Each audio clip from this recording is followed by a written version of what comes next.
just finishing up our strategic framework for the next 4 years. And their clean energy and how we are going to work in terms of meeting the challenges for the future is central.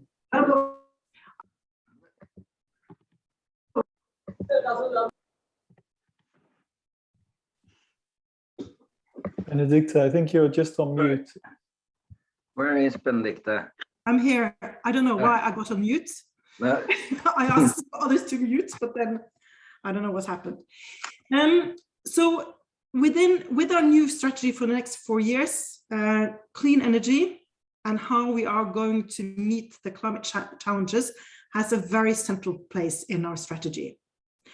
Also, what's central in our strategy and also to our mission is how NORCAP will work to meet the whole aid system, if we can call it like that, in terms of improving it, so that we are ensuring how we can better protect, empower, create choice and opportunity for people. That's what we are really all about. We have experiences in terms of working on other projects and other programs, like we're now doing on energy, in order to see how can we meet the system how it's today, and how can we meet the boundaries that the system is setting down. And I just want to mention what we're doing on cash and protection in that perspective. I think both the boundaries that at least blended finance will talk to today is also an opportunity for us, because we believe that we have to look at these boundaries and we have to sort of break them down where that makes sense. Yeah. And I think energy is one of those areas where we can really test some new avenues, some new grounds. Some of you might be familiar with that. There's discussion in terms of a new, to look at a new humanitarian system, etc. And therefore, I think our lessons learned from what we're doing within these projects is going to be critical to feed into this. So therefore, I think, you know, we always want to seek the best practices. We always want to seek the best learnings. So this is where it's very much about partnership, where we all share and we use these best practices in order to improve the way how we're working for those in need. So this is where I think these projects are so important, because that's critical in terms of how we work. So with this, I just want to welcome all of those who have joined while I've been speaking. And also, I'm very, very pleased. I'm looking forward to hearing the content more in the reports and also the following discussions. So please, back to you, Charlie. Thank you. Thanks, Benedicta. Thanks for those opening words. And now I'd like to turn the mic over to Marta to tell us a little bit about the context of these 3 reports. Very well. Thank you. No, Marta, sorry. I think Jorn is exerting his power by muting you, Marta. I think you're free again now. Sorry for that. It's just that the names are jumping, but we just reached 100 participants, so that's fantastic. Thank you, Jörn. Jörn is monitoring the chat and will also be looking at questions later. Thank you, Charlie, for these kind words of introduction. And it's a pleasure to welcome you to our launch of not 1, not 2, but 3 reports related to clean energy in displacement settings. It is a key strategic approach for NORCAP to build competency and support the whole development, humanitarian and peace building sector on certain topics that we are seeing lacking or are concerns that all face and are not having a clear home within the structures. In addition to strengthening our partners' ability to reach out to people in need with the experts that we have and as a discussion partner, we in NORCAP believe in open source and sharing across the sector to ensure that the learning we have made throughout our work and throughout the work with partners can support bringing the support to end users forward. That's the most important for all of us. And areas such as access to clean energy, the realization of SDG 7, and the commitment of the sector to contribute to mitigating the concerning effects of climate change is an area in rapid change and where we see a strong niche for NORCAP to support the whole sector improve. And as Benedicte just mentioned, this isn't a one agency challenge. This is something we all need to work on together to respond to the needs of people. And we have, throughout our clean energy pool of experts that Benedicte just mentioned, we started 3-4 years ago, realized several of the hurdles for full transition to clean energy and how blockages are hindering the market's potential role in the humanitarian areas of response on this. The report that we asked the Global Platform of Action to Rights on Blended Finance is detailing the challenges. Transition to solar energy has created new waste management challenges in areas where waste management was already a significant issue. Ensuring that we are indeed thinking in circular terms and not producing new problems for people already with big challenges. Outlining how to handle e-waste has been a priority for us to understand more on. These two reports are based on evidence and experience gathered from ongoing work on transition to clean energy. And we are proud to have the report writers with us here today to share their findings.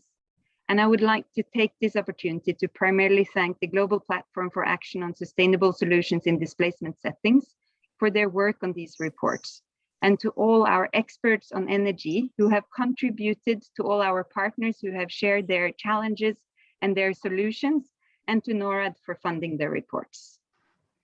The third report alludes to a bigger challenge that the bigger we is still grappling with.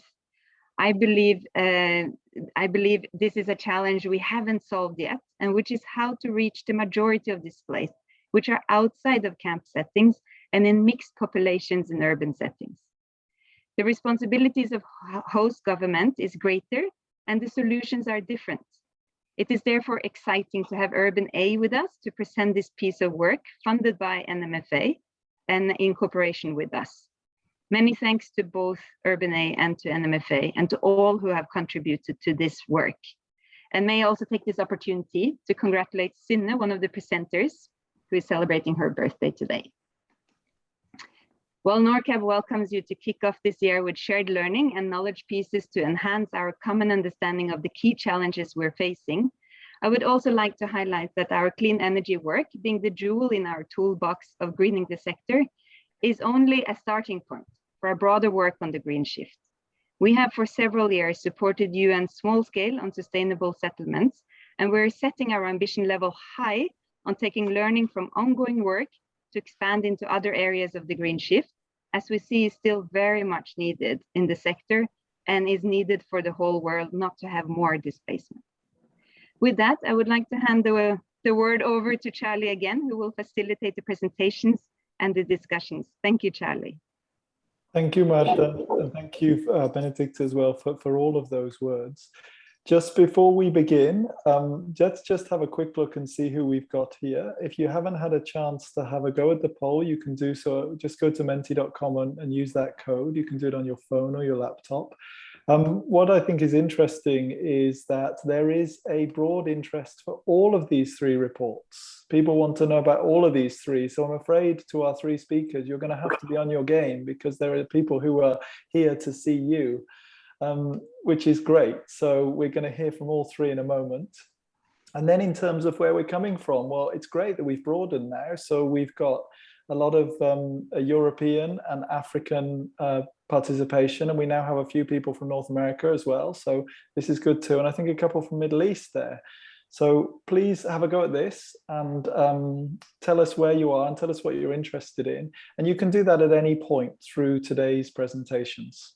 I'm going to stop sharing now, but the poll will remain open, so you can keep doing that. And then another thing to ask you to say that we're going to hear the presentations, and then we're going to have 30 minutes to really discuss the only thing that is more interesting than these presentations, which is what do we do about them and what happens next? And that's going to be the space for our discussion later. And we'd really like you to engage in that.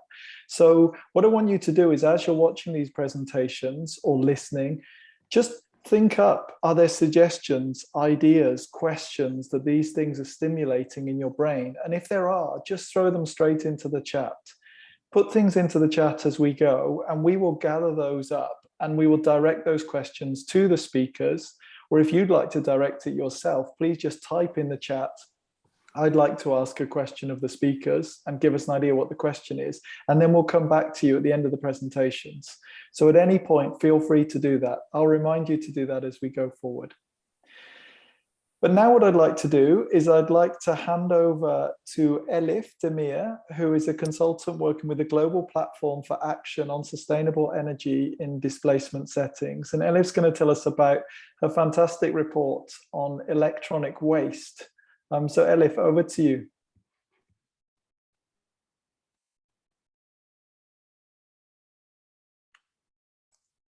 Hi, can you hear me and see my screen, Charlie? We can see the screen and we can hear you well. Great, thank you so much. Hello, everyone. Welcome to this great event on launching NORCAP's 3 reports. As Charlie mentioned, I'm Elif. I'm working at GPA Coordination Unit at Unitarian with my colleague, Mark. And in this next, hopefully 10 minutes, I'll be talking about the report we published on e-waste management for off-grid solar solutions in displacement settings. And before I start, as Charlie mentioned, please feel free to type your comments, questions, or ideas about e-waste on the chat so that we can gather them for our discussion. So let's start with why e-waste management is relevant to humanitarian organizations. With more attention on energy access for displaced communities, we see an increase in off-grid solar products circulating in camps and settlements. But what happens to these electronic products after they reach their end of life? We have a recent study commissioned by GIZ estimating that only 1% of these products reach a formal recycler, while most of them are kept either unused at homes, buried, burned, or left in the open with other waste, as you can see on the third picture on the slides. And this situation might result in contamination of groundwater, soil, and air, which can result in a number of health problems. And as you can imagine, this would be completely contradictory to the do no harm principle that many humanitarian organizations subscribe to. So what is e-waste? E-waste can be defined as anything with a plug, electric cord, or battery like laptops, smartphones, solar home systems, solar lanterns, and electric cookers, and their components that have reached the end of life.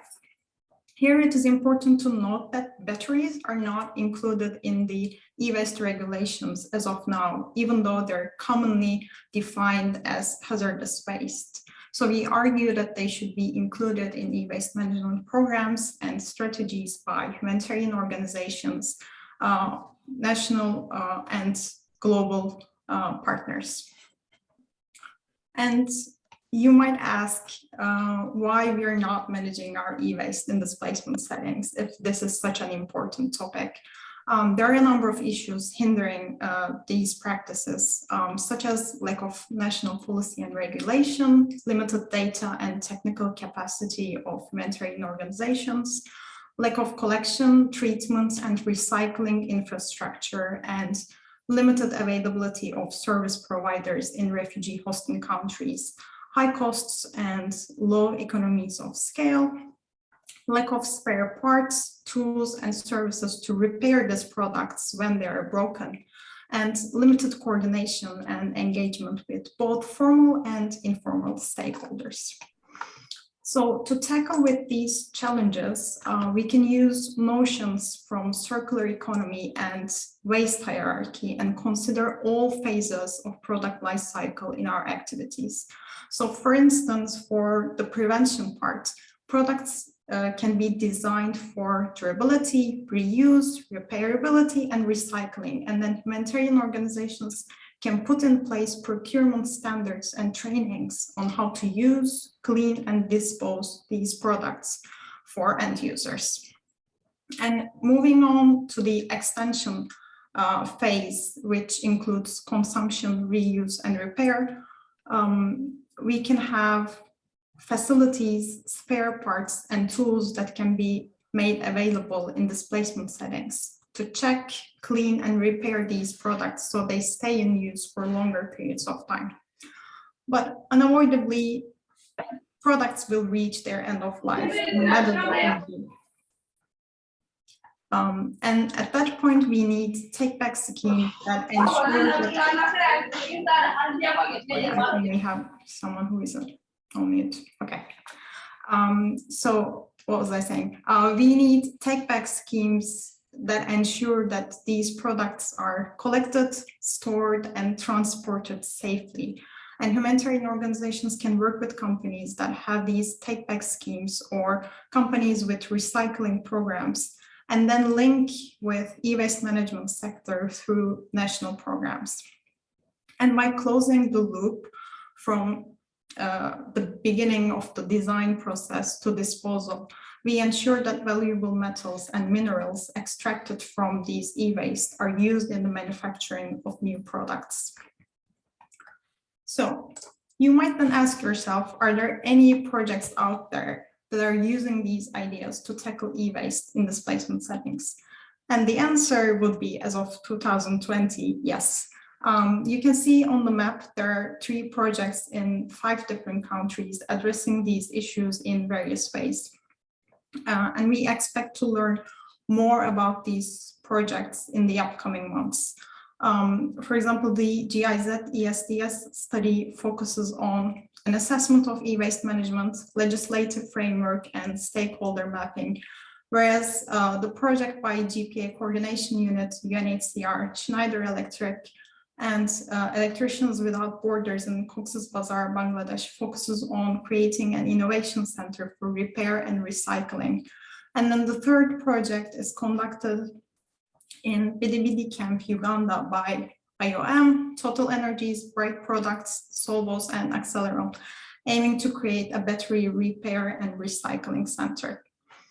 And as we expect more in-depth insights coming from these projects, we already have some recommendations laid out for humanitarian organizations based on our study.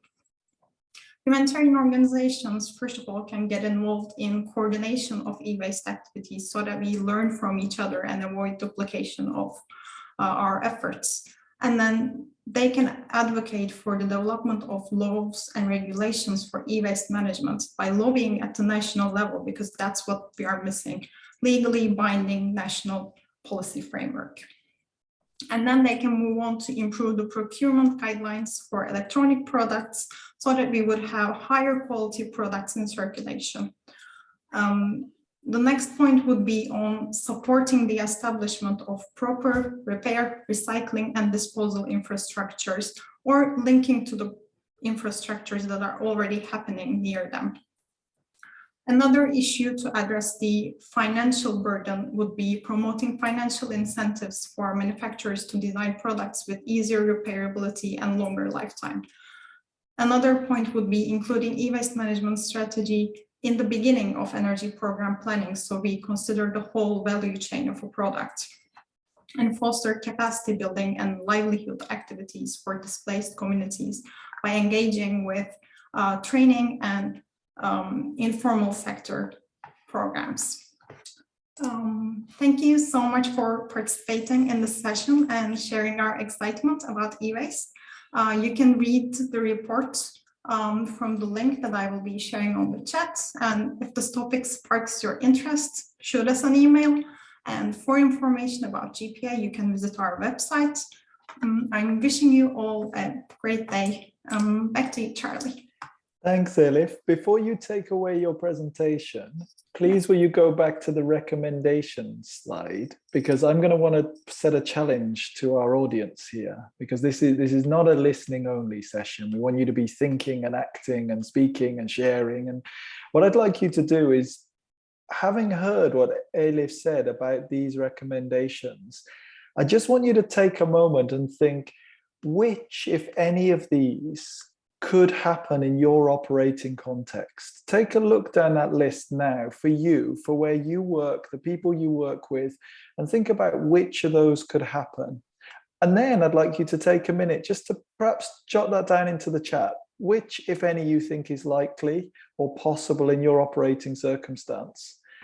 And if you've got any questions about how you could do that, how that could be implemented, or any other questions indeed for Elif or Mark, who worked on this too, just pop them into the chat now, and we will capture those to ask the questions a little bit later. But for now, I really want you each person just take 1 minute. And those of you who are checking your email is not that important. Let it go away for a minute. Have a look at this and think about which of these things could I implement in my operating context. And then when you've had a think, put it into the chat and let us know. That would be really helpful. Thank you again, Elif, for that presentation. I know there's loads more in the report, and I would really encourage people to go to the report and have a look at that. So maybe you just want to skip on once more, Elif, to the link there, to the next slide, so people can see that. That's where you can get the report, and if you've got questions, you can email there, but also put them into the chat. Thank you very much. Now I think we're going to pass the microphone to Mark Gibson to tell us a bit about blended finance. And I also want to thank Mark for coming, but I also want to thank Adam for coming, because I know that Mark's worked with Adam Ostaszewski on this report. I know that Adam is not very well at the moment, so he's doing really well to be here. So thank you, Adam. I really appreciate that. And Mark, I think we'll hand over to you. Great, thanks, Charlie. Can you see my screen? We can, that's fine. Yeah, and thank you. Yes, as Charlie mentioned, unfortunately, Adam can't join us. So if I make any mistakes, those are the fault of Adam for not giving me good notes to talk through the challenging bits of this presentation. No, I joke. I'd also like to take this opportunity to thank Ariel Ben-Hur from the GPA, who also supported the writing of this report. But yeah, good afternoon and welcome to the launch of the Blended Finance for Clean Energy and Humanitarian and Displacement Settings report and toolkit. As the title suggests, the report provides an overview of the blended finance solutions that could be used for energy projects in displacement settings. It also looks at examples that have been used in the field by humanitarian organisations to try and sort of push the boundaries of blended finance within this sort of space. And on the back of that, we at the GPA, we don't like just producing reports. We really want something quite tangible at the end of it. So in cooperation with NORCAP, we've been working on a toolkit, which is a live document, and hopefully will continue to be populated with supporting materials. And this is really aimed at sort of taking the meat out of the report and providing field practitioners with sort of high-level guidance on how to go about thinking of designing a blended finance solution. Just and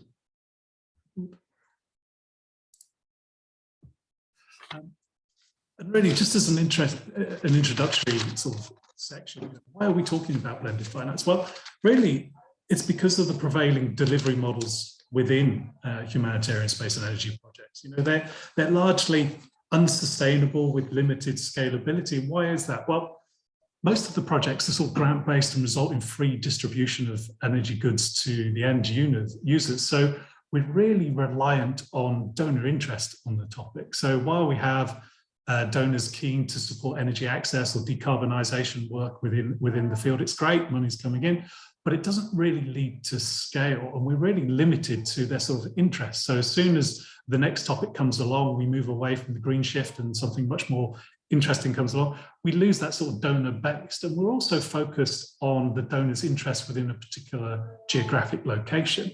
So, you know, French speaking, we tend to be looking at the sort of west of Africa, there's sort of Anglophobes, we're talking about East Africa. So it's really a challenge as well to direct funding towards, you know, a sort of global scale around those things. And also we continually face this project, you know, energy projects, where do they lie? You know, when we talk to our humanitarian colleagues, you know, we're talking about energy projects, I think, well, that's a development issue. We talk to development colleagues that could potentially fund such projects, and they're saying, well, you're talking about displacement settings, that's in the humanitarian space. So we get bounced around a lot. So it's really difficult to actually find people to actually look at this in interest and put some money on the table for that. And we also see this sort of challenge between emergency situations and protected situations, where there is a lot of interest and donor money coming to an emergency to, you know, help with the instant humanitarian needs that are around. But as the situation becomes protracted, it becomes harder and harder to bring donor money in to provide sort of sustainable, lasting solutions. And also there's this sort of lack of technical expertise. You know, many of the humanitarian organizations that are looking at this topic, you know, their mandate is focused on protection of people.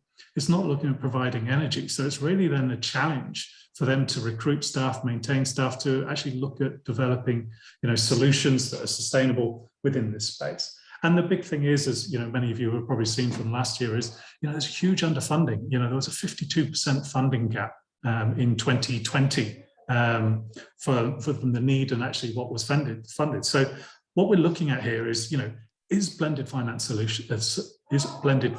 potential solution? Can it bridge this funding gap and sort of develop market-based self-sustaining solutions so that we can actually develop a market along commercial principles where private sector capital is coming in and driving that response? So we're not sort of continually asking for the donor for more money to continue the project. But what is blended finance? You know, let's talk very sort of basic and to begin with. And you know, many people who are writing this report have different definitions and what they feel blended finance is. But for this report, we remained very focused on the World Economic Forum and OECD's definition.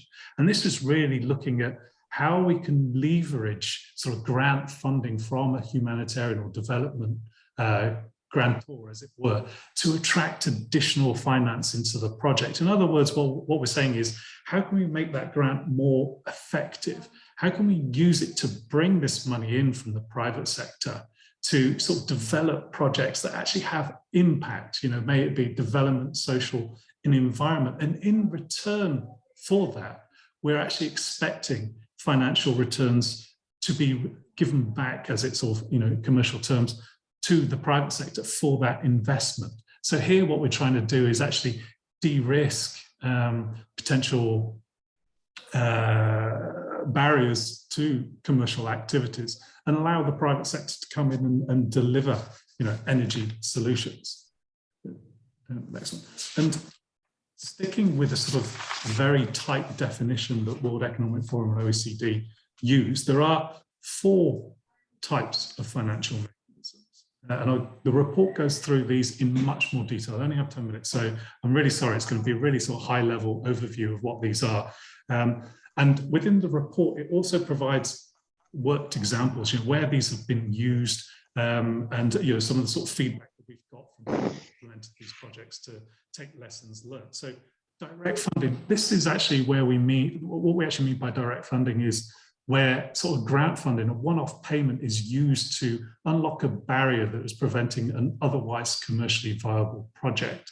And one of the examples that we use in the report is the project with Scartec Cube and IOM in Malakal, South Sudan, where there was a one-off grant provided to IOM that allowed them to sort of pay off a portion of the costs associated to purchasing the hardware and the installation of the solar solution. And in doing so, that actually lowered the sort of costs for the supplier so that a power purchase agreement could be signed. And essentially, IOM are now with agreement with Scartec, and they provide a sort of monthly fee to the energy service provider for electricity. So what they're doing is, rather than paying for diesel, they're using that money to pay for electricity. The second one is technical assistance. And this really is a mechanism that can be used to attract private financing by using sort of in-kind support or a technical assistant grant to address knowledge gaps. And what we mean by this is that we're not always aware or have access to all the data to develop sustainable energy solutions. And if we were to do this, it will probably be not commercial. So we're looking for sort of grants to be allowed for experts to come in and do this. And one of the good examples is NORCAP, who have helped draft this report. And with their existing energy program, 15 proposals have been written by their deployees that are focused on market-based solutions. So bringing in the private sector to help deliver sustainability.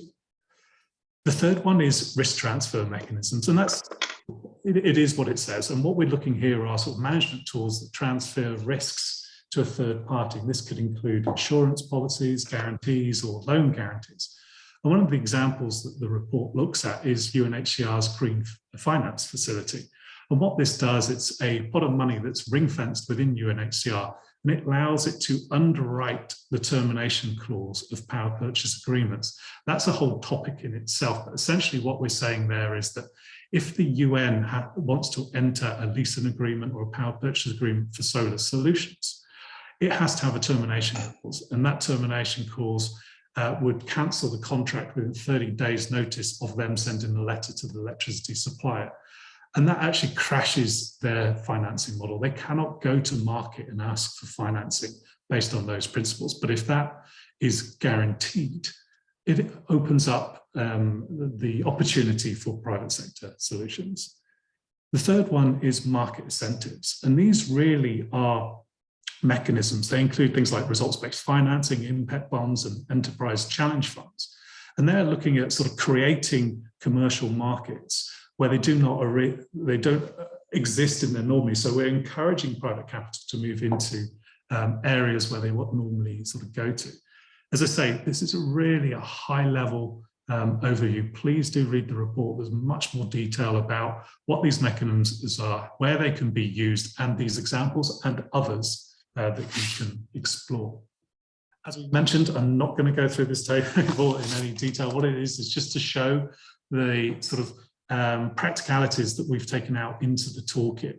And this toolkit is, as I said, mentioned right at the beginning, is aimed at providing guidance to field practitioners to look at how they can push blended finance solutions forward in their own sort of context and settings. And this table, it's based on the sort of understandings of the work that's been done to date, is looking at which mechanisms could potentially offer the greatest impact with different end-use categories. And this is just one of the tools that are in the toolbox. So please, don't try and read it, just download the report and have a look through. And I think this is really the piece that we want to get to. What have we actually learned from undertaking this report? Well, I think the first thing to say is that blended finance, there's no silver bullet yet. We don't have a solution that's going to address all our needs at this moment in time. But what we can say is there's a lot of interest in this topic. Everyone we've spoken to is keen to explore the opportunities and help unlock the opportunity that blended finance brings to the sector.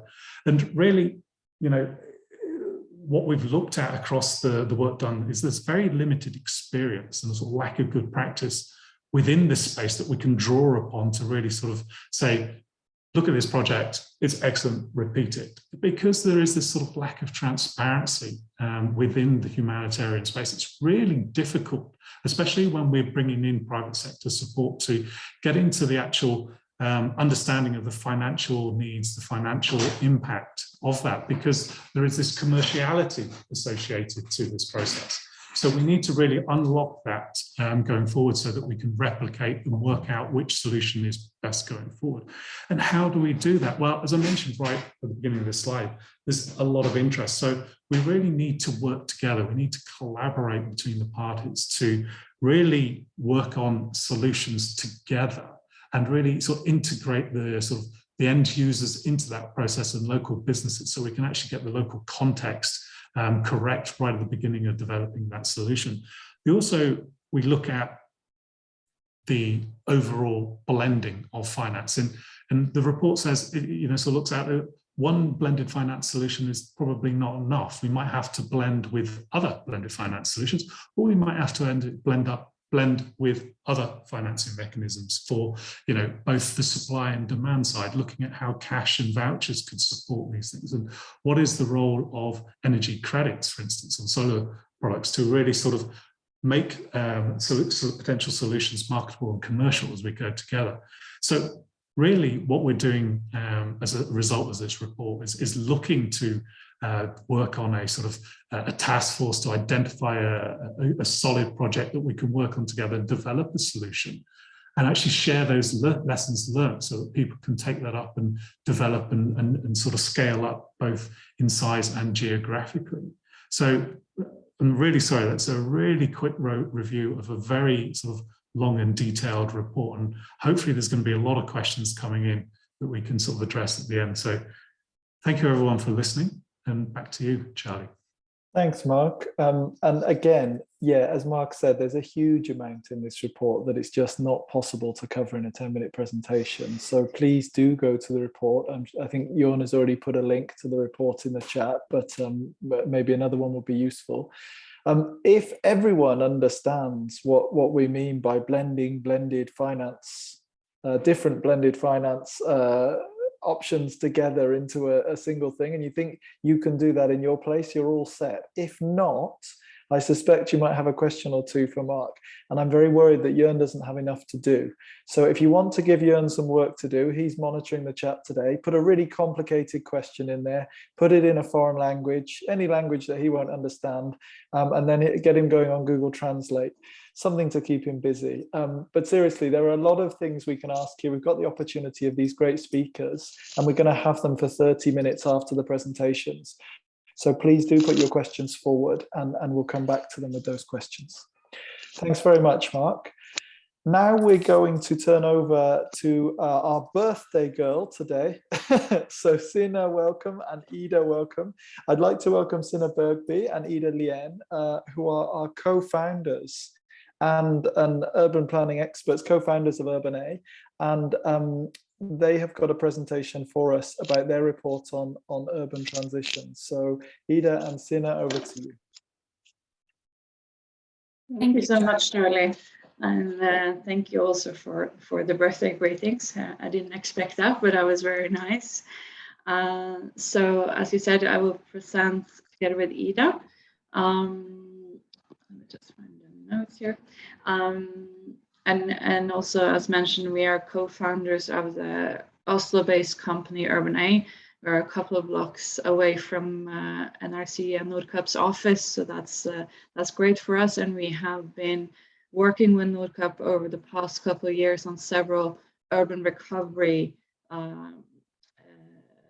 secondments or consultancies, supporting, amongst others, the Global Alliance for Urban Crises, as well as Urban UN Habitat on urban recovery approaches, and especially in Lebanon and Syria on the response there. So what we will do now is we would like to take you through 5 questions that have guided our report, Urban Transitions, Clean Energy and Urban Recovery. Our aim has been to show why clean energy in urban areas requires new ways of working, and related to this is the importance of such approaches being not only area-based, but also linking across scales from the local to national level, and then also looking at the timescales from immediate response towards the longer-term response. The first question is, why do we need to integrate different scales of governance when working with clean energy in cities? Quick response to that is because urban systems are interlinked and interdependent. So when we talk about systems, these systems can, for example, be basic services such as water, waste, or indeed energy. And it can also be governance systems made up of both formal and informal actors, or markets such as the financial market or local markets for goods. And in the humanitarian sphere, we often focus on the neighborhood scale as a consequence of the household targeted response. However, in cities, many of the issues we try to address go beyond the scale of one neighborhood or one area of the city. This means that we have to understand not only the needs and the potential interventions at the local level, but also how this connects then with the larger systems of services, as well as how this affects the economy or infrastructure provision, and how these systems respond to national policy and regulatory environments.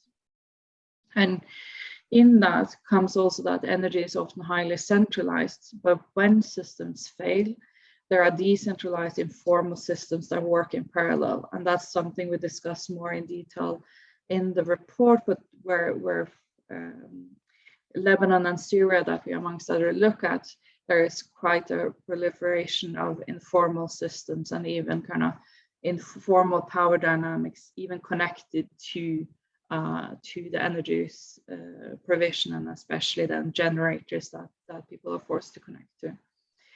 So while this is true for rural and urban areas, that the systems in theory are centralized, but you have these kind of decentralized coping mechanisms.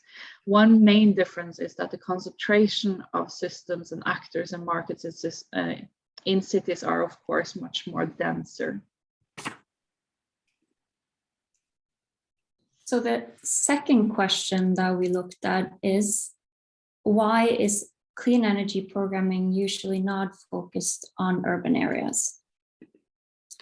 And part of the answer to that question is because of the historical focus among humanitarian and development actors on rural areas.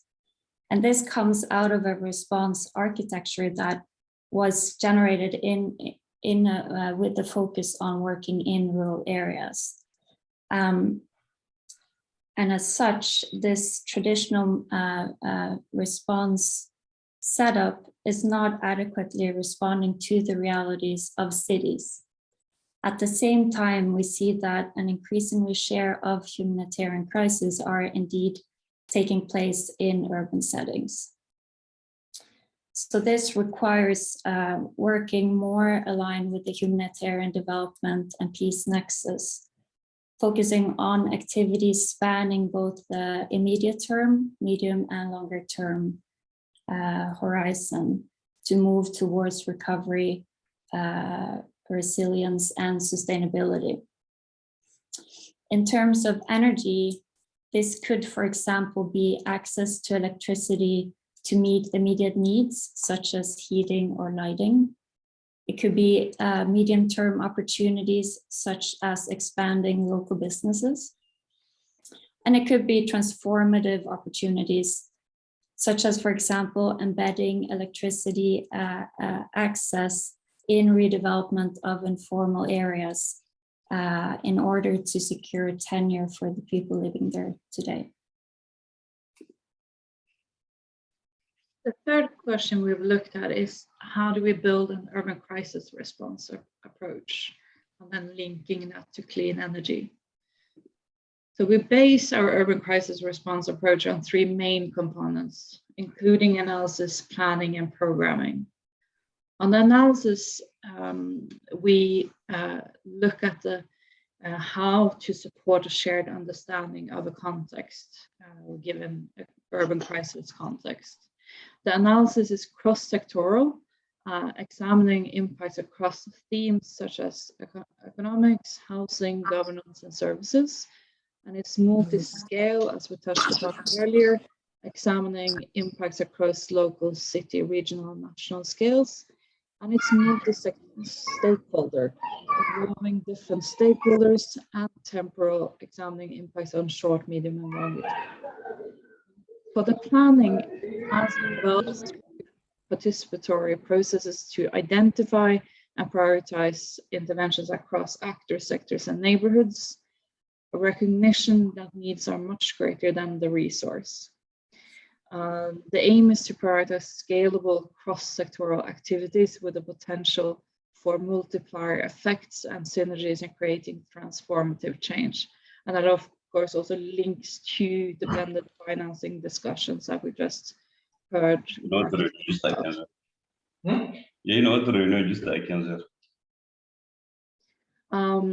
And then on the programming builds on the planning and analysis to implement relevant projects across short term. And we're talking about shock absorption, medium-term adaptation, and then longer term, looking at transformative interventions and processes. So what energy-related issues are there then in cities? If we look at the neighborhood level, one issue is the significant gap in access to adequate, safe, reliable, and sustainable electricity.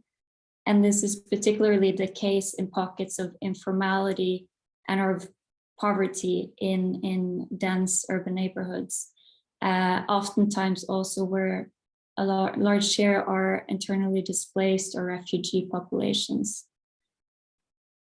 The lack of access to electricity and energy impacts people in multiple ways. This includes families' abilities to store and cook food, reduced access to water and water heating. It can be a significant hindrance to operating small and medium-sized businesses. It can reduce the time people can spend doing homework and other activities at night. And it may increase protection risks due to the lack of lighting in public spaces and streets. At the city level, broken and disrupted systems, value chains, and economic activities, poor public service delivery, and a multitude of actors, we see the creation of parallel systems to make up for such deficiencies. And this may lead to, or in many cases does lead to, inadequate or inadequate and unequal access to energy. It also means that industries and regional and national economic activities may be disrupted because of a lack of energy access, which is hindering recovery at scale. And we see at the national level that weak and vague legal frameworks, regulatory hurdles, and changing regulatory environments are key issues. And in contexts such as Lebanon and Syria, where a large portion of the energy portfolio comes from fossil fuel, the lack of political will and financial incentives is making it hard to transition towards a portfolio with that's more diversified and includes clean energy.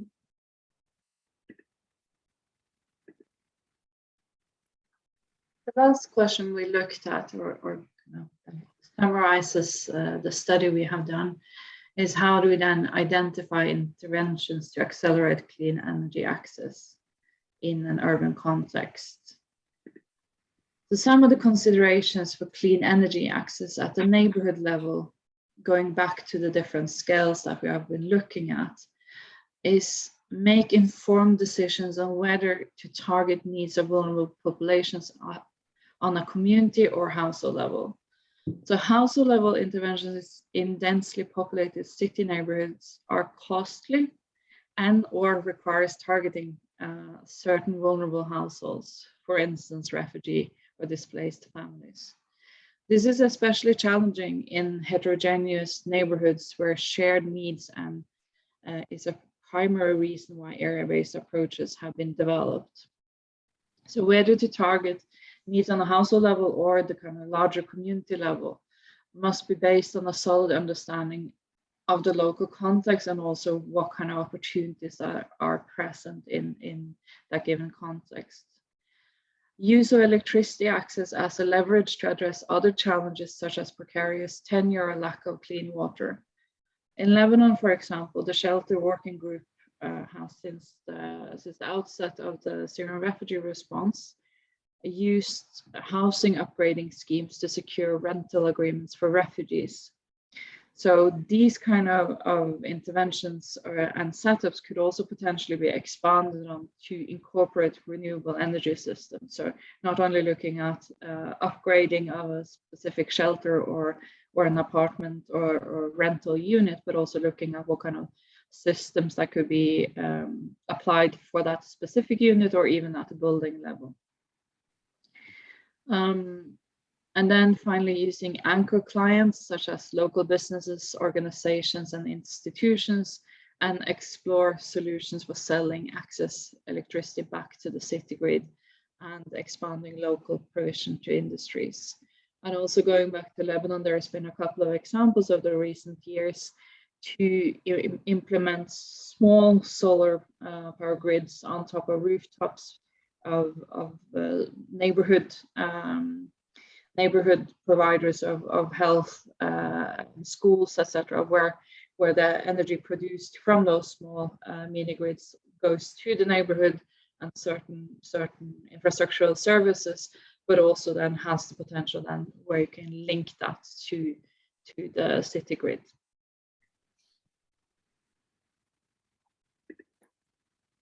If we turn to the city level, one of the considerations that we want to highlight is the potential to anchor intervention with local governments. And this includes improve the awareness and understanding of systems and solutions at the municipal level, and identify effectiveness of local authorities and why innovations are possible in some areas and not in others. Again, coming back to Lebanon, there's an example of one municipality in the whole country who's been successful in providing electricity 24 hours a day. And this is due to a range of different factors, or the power dynamics and who's been controlling the electricity system is a big part of that. So really understanding these local dynamics and both the pros, for example, having 24 hours electricity is very valuable, but at the same time, it might not be a solution that can be replicated or that we would even want to replicate in other location due to a number of other factors. Another consideration is how the market can be or is segregated between different population groups. We see, of course, often if you go through market mechanisms, you're reaching a certain population segment, the middle class, and people who have the ability to purchase services, while these might not cater to other population groups, including poorer population segments. To really understand how these nuances in the market work will help get these contextual solutions that we need. And then finally, the considerations for the national level. One of them is to move towards a finance-oriented market using effective finance mechanisms, including financing of small-scale investments. Consider systems for subsidies and tariffs, and explore innovative funding models and legislation on innovative finance. And second, strengthen connection between national and local levels to promote evidence-based solutions that respond to and inform specific policy and regulatory environment in a given context. And then in link to that is scale up solutions by promoting an enabling environment and governance structure for cross-fertilization and replication. And there's been a couple of tests on that, but not perhaps at scale, but really when we talk about these urban recovery plans, those are usually formulated then at a city scale, involving the different local authorities and service providers, and then involving the national ministries. And that means that you also have that opportunity to kind of really promote more linkages and cross-planning in contexts where perhaps that spatial planning is often lacking and therefore hindering interventions at scale. So with the limited time we had to present today, this is a very brief run through of the report. The report goes, of course, more into details on some of these recommendations and some of these potential interventions and how this can be embedded into urban recovery or area-based urban response models. And where we looked at the cases of Lebanon and Syria, as well as Kenya, Nairobi, to really find different existing systems, and even looking at the informal systems, and then how people are accessing energy, both at the household level, but also for businesses, which we find is very important in the urban response setting. So we hope you will read the report more in detail, and we also look forward to more questions as we go into the question session. Thanks, Ina, and thanks, Ida, too. Another fascinating report. And again, a lot more information in the report, so please do go to that. I think there is a link to the report in the chat, and if not, there will be one shortly. I can see someone's asking for the presentations as well, so I'm sure we can set that up, Jörn, so we can share presentations with people. So Jörn has been scouring through the chat, and if you haven't asked your question yet, now is the time to throw it into the chat. You can also just raise your hand. If you know how to do that, you go to the reactions button on Zoom and you can raise your hand there. If you can't see the reactions button, it may be just off screen, so you might need to go to more options or more and then open the reactions button there. What I'd like to do just before we get to the questions is I would like, because I know when we get questions, we only get to hear from a few people. So I just want to get the opportunity first to hear actually from everybody. So given what you've seen today, given these 3 reports, I would like to hear your individual view on what you think is the most important action to take in 2022 to make this very real for us. In the next 12 months, what is the most important action that we need to take to achieve the green shift? Again, it's at menti.com. It's a different code, I'm afraid, apologies for that, but the code is at the top of the screen and you can do this on your phone or your laptop. So just take a moment to tell us what you think is the most important action to take in 2022 to achieve the green shift. What is the one thing that we have to get done in the next 11.5 months? And whilst we're doing that, I think I'm gonna turn over to Jörn and to see if, Jörn, we have a question that you want to pitch to one of our speakers. And I have to let you know, Jörn, that Elif has something even more important than this to get to. I think she's been offered a job, you know, Director General of the UN or something like that, because I cannot imagine what would be more important. But she's handed over all responsibilities to Mark. So Mark is now going to take 2 sets of questions. So Jörn, do we have any questions for, firstly, thank you, Elif, and safe travels wherever you're going. Thanks, Charlie. Jörn, do we have any questions for Sinna, for Ida, or for Mark that have come in? Yeah, perhaps we should start with Mark on Elif's topic so that he gets a little bit uncomfortable immediately. Well, there is this question on how do we include the e-waste management in the overall ways that we address waste management in displacement settings. It's an old saying in the refugee camps that if there are children playing and garbage laying around, then the camp is not well managed.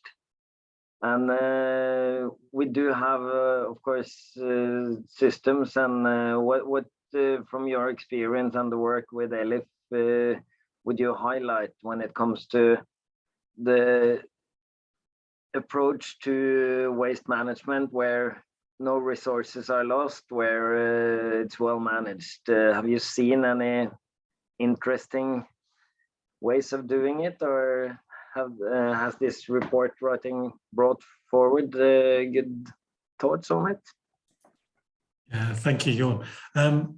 The report really hasn't focused too much on general waste management issues as such, but it does bring up this topic about how waste management can be improved in humanitarian and displacement settings. There is this need to look at a much sort of broader and wider concept, and we haven't just looked at e-waste either. So what we're actually concluding in the report really here is that, you know, e-waste is just one component of waste management. So as we look at, so if I take from e-waste and go up rather than the other way down, as we look at energy access programs and providing electronic solutions to these problems, we're going to generate e-waste. So when we're designing projects that bring in electronic equipment, we should also be looking at how we dispose of that. How do we manage that through the life of the project as we go forward? And that should be done in the context of the existing waste management regime in that settlement. And if there isn't one, then we should be using this as a trigger to develop that. And that obviously should be undertaken in line with sort of local and national regulations around waste management. But what we're actually finding is the waste management, many of the sort of hosting nations, certainly in sub-Saharan Africa, are not as well developed as we're probably used to in sort of European states. So there is this need to work on waste management at the sort of national level as well. So the report actually looks at recommending that we work at supporting national governments to develop appropriate waste management facilities, including the development of e-waste facilities. And that should be then mirrored by the colleagues in the field, but it's not up to the humanitarian organizations to develop national-wide e-waste programs or waste management programs. And just from my own experience in the field, we were looking at developing waste management solutions, and I won't say which country it was, but we sought to the local government and how they manage the waste, and they said it would be great, we can bring the garbage truck in here once a week, we can fill it with your waste, and we can dispose of it as we dispose of the local waste. And that's great, we've got our solution. And you ask the question, so what do you do with it? And so, well, there's a massive gully down by the river, so we just roll up and dump it out the back there.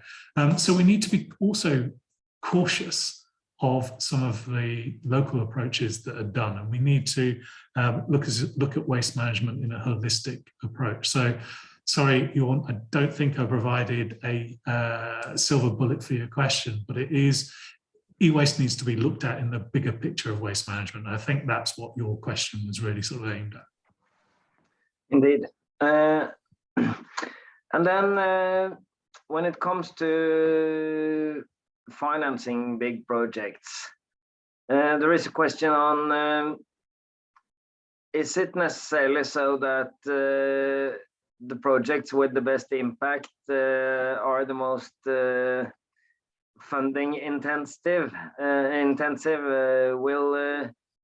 Will it not be relevant to look at the least developing countries as a place where labor and natural resources are more available than funding, and shouldn't we target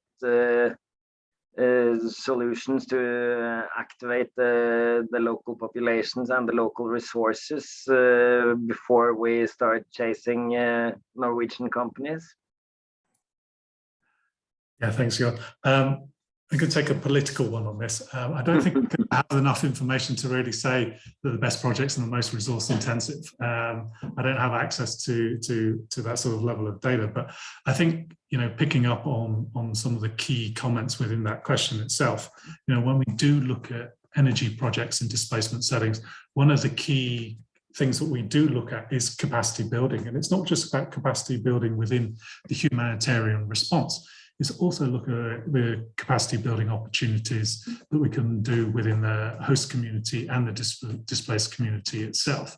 And just sort of pinning it back to e-waste project that we've been working on, there is this opportunity for circular economy. How much of that e-waste being generated can actually then be reused? How much of the broken products can be repaired? How does this actually stimulate commercial activities? And what is needed in terms of training and developing the communities to provide, sort of sustainable business and finance for themselves. So when it comes to energy, we are always looking at that opportunity to, capacity build and bring in sort of sustainable livelihood opportunities to the local community. I'm not sure that really answers the question, but it's a far bigger question that unfortunately I can't answer. Yeah, I was looking to shed some light on capacity development versus implementation of physical infrastructure and setup of solar plants and other more physical infrastructure related programs. Yeah. And it is very interesting in some of the projects we've reviewed that the solutions that have been implemented on the hardware side has had an effect of creating a huge market on the software side. So we see that in Kakuma, because the access to clean energy has improved, the market on electronic devices and also repair shops and all the related software components has increased a lot, with the challenges it has for the e-waste. And from your perspective, after taking part of this, how could we challenge the donors to be more on target when it comes to the full life cycle of clean energy projects, and ensure that the e-waste parts are included in the funding allocated to projects? Great, thanks, Jorn. Before I come on to that, just to sort of back up. And thanks to Natalie from GIZ for setting the agenda.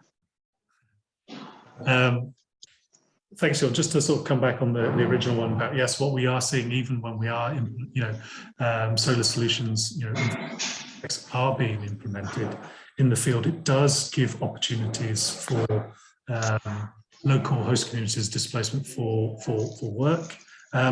Directly, as in supporting that initiative, but also the sort of indirectly. For instance, IOM's project in Malakal, the sort of solution has been seen by the wider community as an opportunity to deliver clean energy. And what's been seen in the local marketplace is actually an influx of solar panels, solar batteries to develop and design, because the UN are using it and they can see the impact of it. So it's stimulating that. And then bring it back to the training, is that we do need to train people that are using this and designing these solutions to make sure they understand the quality difference between the products, how to install and get the extended life from those products. So there is this whole capacity building around this product. Going on to the question about donors and targeting that, one of the findings within also recommendations of the report is really engaging with the donors on this topic. And when they are providing potential funding for energy access projects or similar, is to actually ask about e-waste in the project. How is this going to be managed? How are you going to look at limiting the impact of this waste? So that is something that we'll be looking at in terms of supporting field colleagues and developing potential solutions for that. So yeah, please do read the report for colleagues who want to know a little bit more about stakeholders and their role in providing and supporting e-waste solutions. Yeah, and if that isn't complex enough, Nina asks us to address the challenges on legislation and regulations that are presented. And I think Synne and Ida are prone to that question, because we have seen that a lot of humanitarian responses are set up to emergencies. And historically, emergencies have been addressed in more remote areas, but as 70% of displaced people are in urban areas, and the complexity of the stakeholders and the legislative questions and also the regulations are more challenging and needs more attention in an urban context. How have you seen in your research that the stakeholders needs to be included, and what challenges are the legislation and the regulations providing us with? Okay, Jorn, from that question. Sorry, Mark, did you want to chip in? No, I'm happy to step aside on this. Okay. You can come in afterwards. It's a complex question, but it's interesting on the cases that we studied for this report in Lebanon and Syria and Kenya. There is definitely legislation and regulations in place already that can already kind of foster some actions on clean energy and transition towards alternative energy sources. So that means that it's even more important that humanitarian actors and development partners engage directly with national and local authorities, but also make sure that there are bridges between those different stakeholders, and not exclusively, for instance, work with municipalities on localized solutions without also making that link to national authorities. And exactly some of the reasons, or some of the kind of highlights that we're really trying to put forward in the report, that really stresses why you need to work with the national authorities and be mindful of the regulatory and legislative environment. Is, for instance, if you look to situations such as in Lebanon and Syria right now.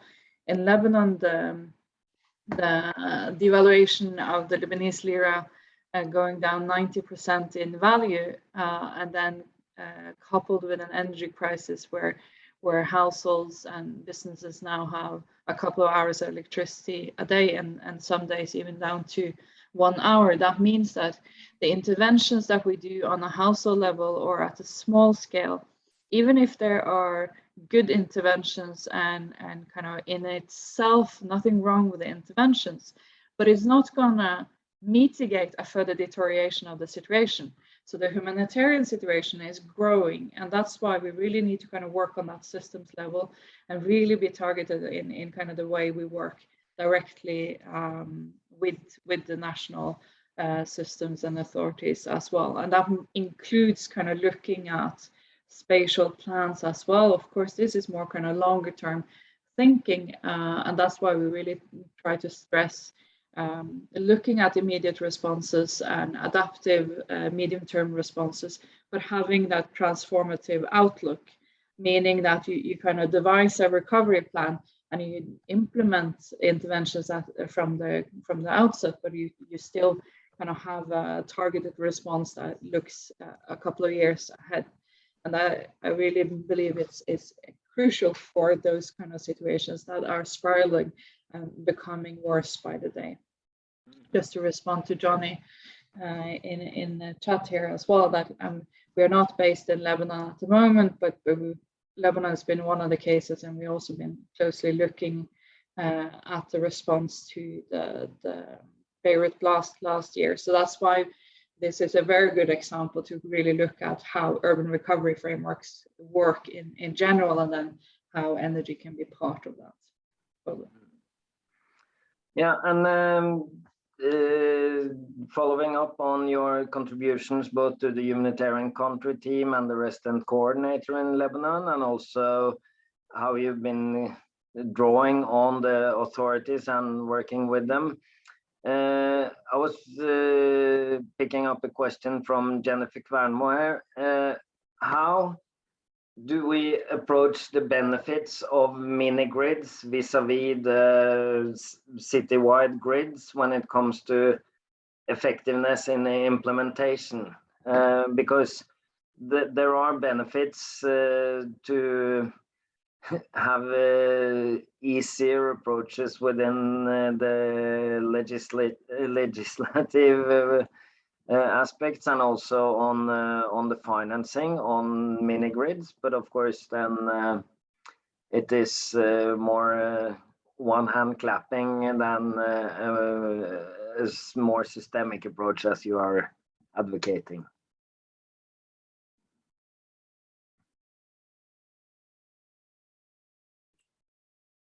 Yeah, Synne, or Ida, do you want to? Yeah, if I can jump in on that one. I think for the 3 cases that we looked at, so in Kenya, what we found in Nairobi in the case study that we did is that most people access the grid, the official grid, either legally or illegally, in many cases illegally.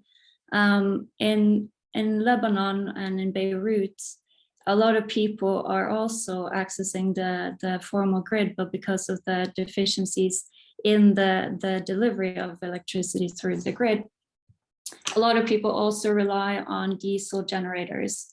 So we have what we sometimes call the diesel mafia or generator mafia who are supplying this additional electricity. So in neither case cases that we looked at, currently there isn't currently a great presence of mini-grids.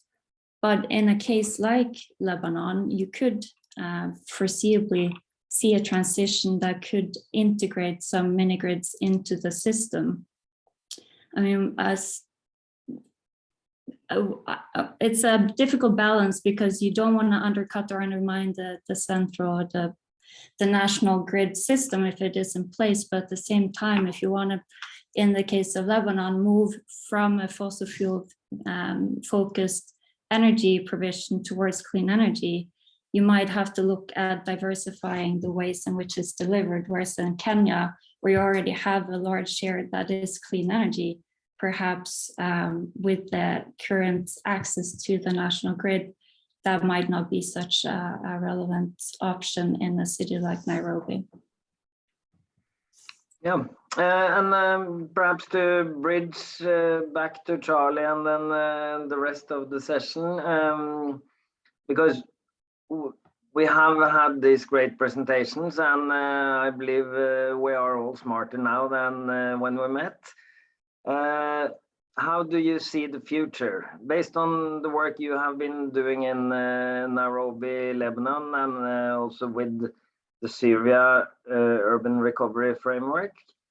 How do you see the best ways of implementing environmental and clean energy projects in the recovery and reconstruction in Syria? And yeah. Thank you for that very simple, easy Just question. 3 points. Quick update on how to do the recovery on Syria on the end here. No, as I mentioned, so there is such an overarching economic crisis, even though Syria is, of course, we're talking about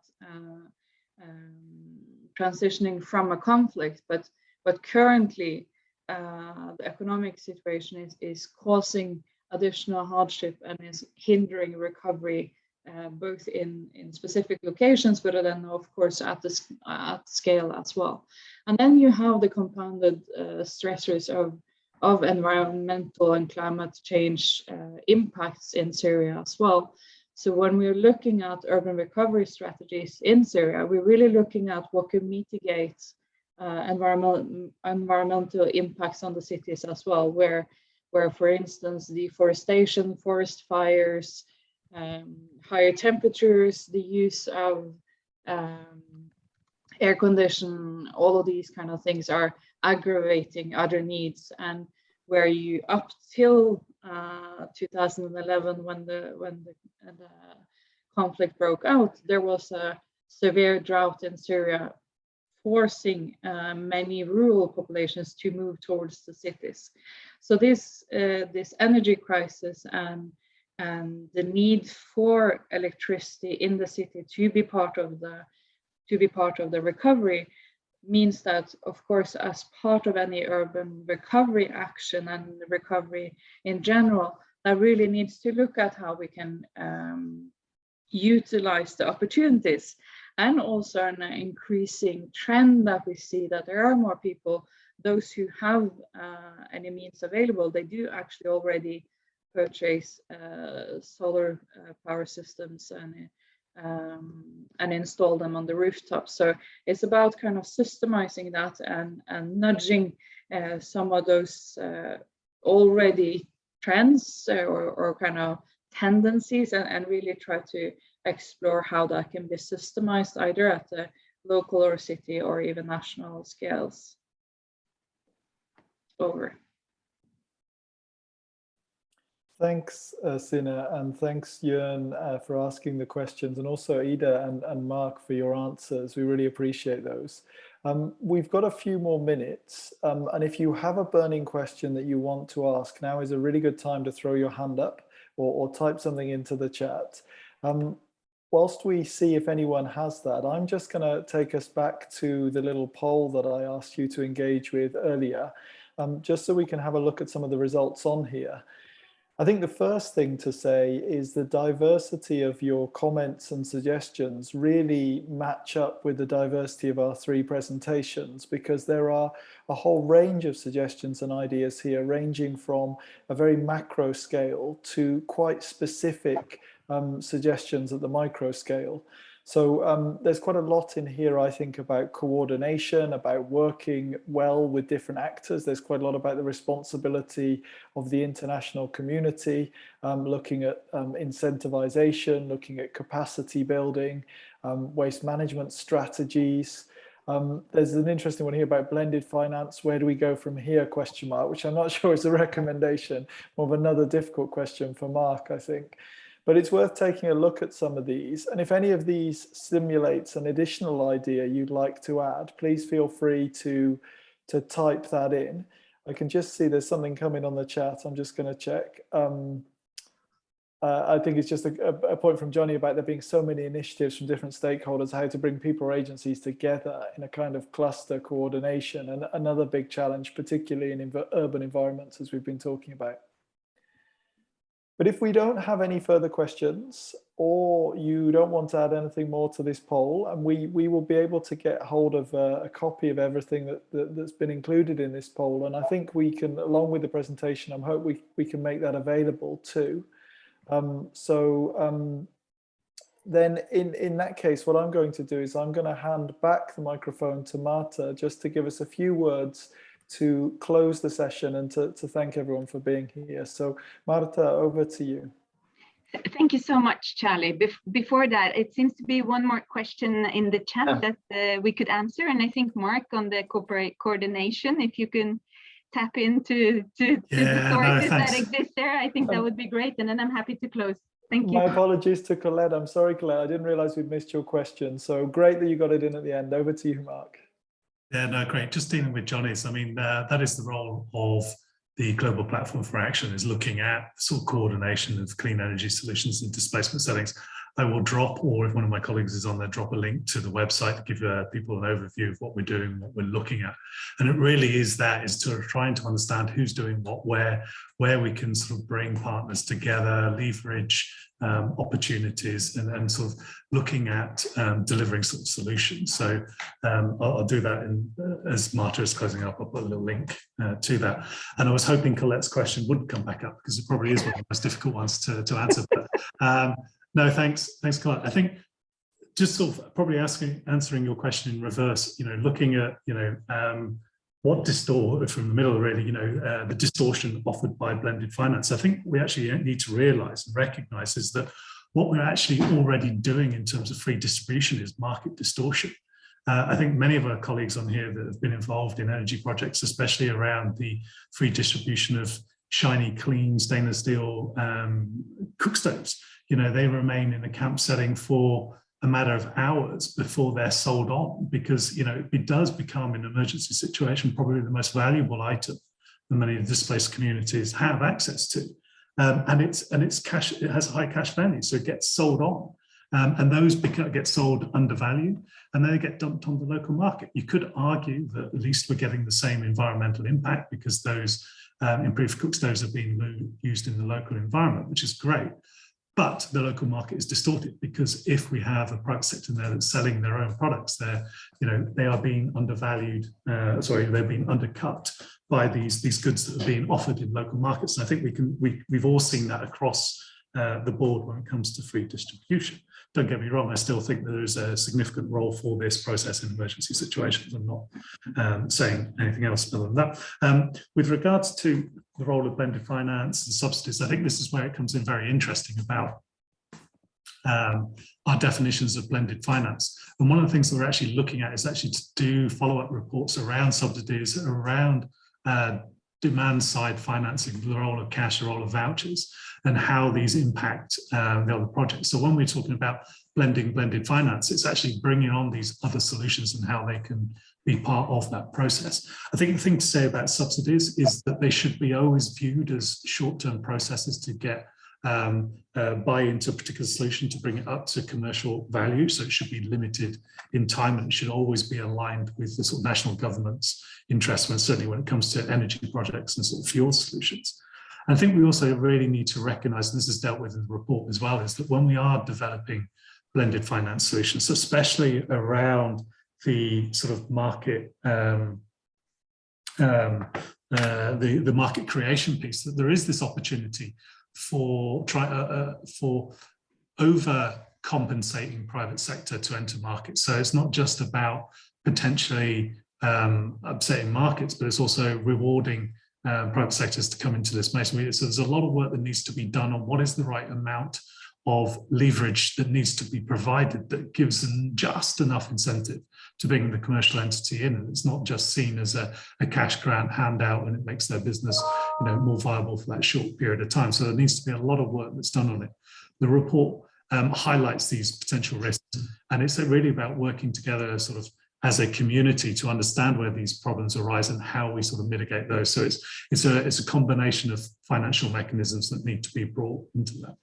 Hopefully that answers the questions, Charlie.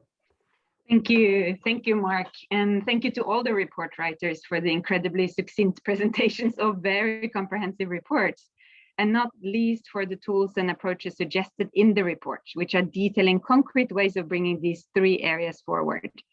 Blended finance is a hot topic in the donor capitals these days, and I believe this report is directly responding to some of the challenges that we are facing. E-waste, it needs to get in from the very beginning. It's not an add-on, and has great potentials for livelihood and other opportunities.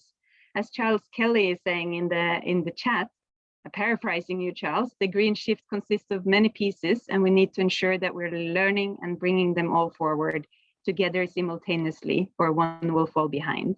So read the report and be inspired. And the focus highlighted by Urban A on how to work with governments is essential for sustainability and longevity of the solutions. So I would also like to thank Charlie for excellent facilitation. Thank you, and to Jörn in our NORCAP Green Shift team for being the quiz master. NORCAP isn't about supporting the flag planting of one agency, but to improve the knowledge and best practices for all of us. So from NORCAP's side, we will continue to learn and ensure that the expertise we contribute with into the sector, you've seen some examples today, such as Mark still here, is top-notch and can help improve the sector progressing as fast as possible, and to continue developing such knowledge products that are useful for responding to the needs of people in displacement. I hope that all participants are willing to commit to the same, and that you want to share your experiences with us and with each other this year. 2022 needs to be about learning from mistakes, learning from pilots, and sharing our best practices. It's the only way forward. It is life-saving to mitigate further climate change, as climate change ultimately leads to further extreme weather events and displacement. And that can only happen if we all work together. So I think we've kickstarted the year with a good report launch, and I wish us all a very good 2022 with more learnings and sharing across. So thank you for participating. Thank you, everyone. Thank you. Bye.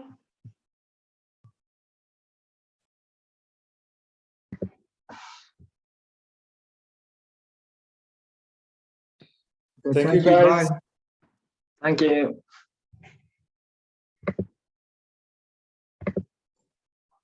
Thanks a lot. Bye. Thank you. Bye-bye.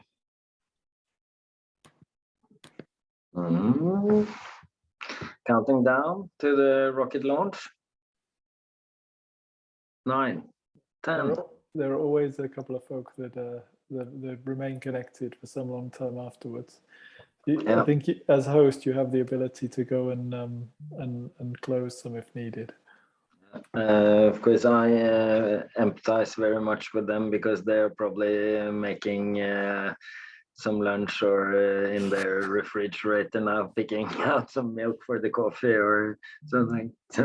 We should stop the recording though. That's what we should definitely do.